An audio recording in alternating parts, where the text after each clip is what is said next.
mon enfance, l'amour du pays natal. Et du nord à la Provence. Chevalier.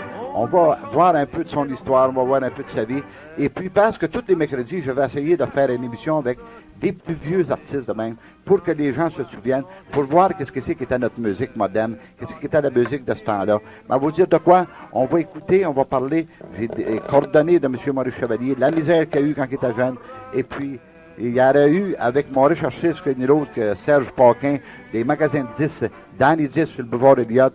Mais vous dire de quoi, on fouille dans des affaires, et puis chaque artiste qu'on va avoir, je vais aller chercher Juliette Pétry, Denis Drouin, Monsieur Jules Pellerin, Hector Pellerin, des vieilles chansons de ces gens-là. Puis il n'y a pas que ça, c'est des souvenirs des Canadiens aussi. Il y a Paul Desmarteaux qui a fait des disques quand il travaillait au Théâtre canadien, avant qu'il s'en aille jouer avec qu'il fasse le Curé Labelle avec sa femme Aline Duval.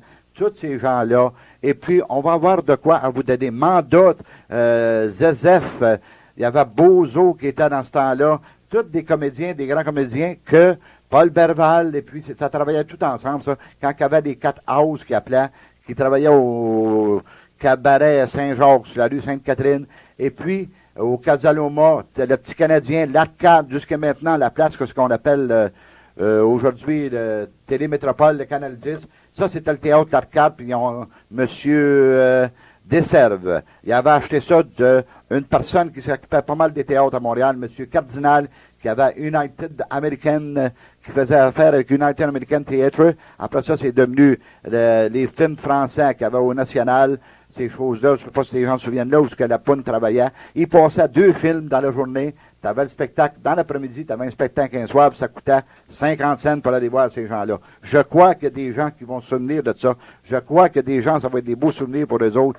Puis, vous dire de quoi, vous allez voir que la musique de ce temps-là, comme on l'appelait, le nono chantant avec son chapeau à plat en paille, c'est un nul autre que Maurice Chevalier. Il est venu au monde le 12 septembre 1888. Il est décédé en 1972. Ça aurait fait 100 ans. Il aurait eu 100 ans le 12 septembre. Enfin, je me répète un petit peu, mais on va revenir tout à l'heure avec ça, puis on va en parler de M. Maurice Chevalier. Ici, à mon émission de La Merveille Masquée, je parle comme je marche. Bon, ainsi dit, on va y aller un peu avec notre ami M. Maurice Chevalier. Mais vous dire de quoi, les gens se souviennent de ces gens-là. La musique n'est pas peut-être la même, la musique n'est peut-être plus que ce qu'elle était, mais vous allez écouter les paroles des chansons, vous allez écouter le sens de l'histoire de cette chose. Et à part de ça, il a fait ses débuts en 1901 au Café des Trois Lions, boulevard de Belleville. Et puis, ça, c'est à qu'est-ce qu'on appelle Ménilmontant. Ça, c'est dans le quartier, qu'est-ce qu'on appelle Montmartre. C'est dans le quartier qui est le plus pauvre qu'il n'y avait pas à Paris. Et puis, il y avait son frère Paul, ces choses-là qui étaient là. Et puis, il fut des vedettes des cafés-concerts de 1919 à 1939. Chevalier fut le seul, aux côtés de Miss Tinguette, la vedette numéro 1 du Casino de Paris.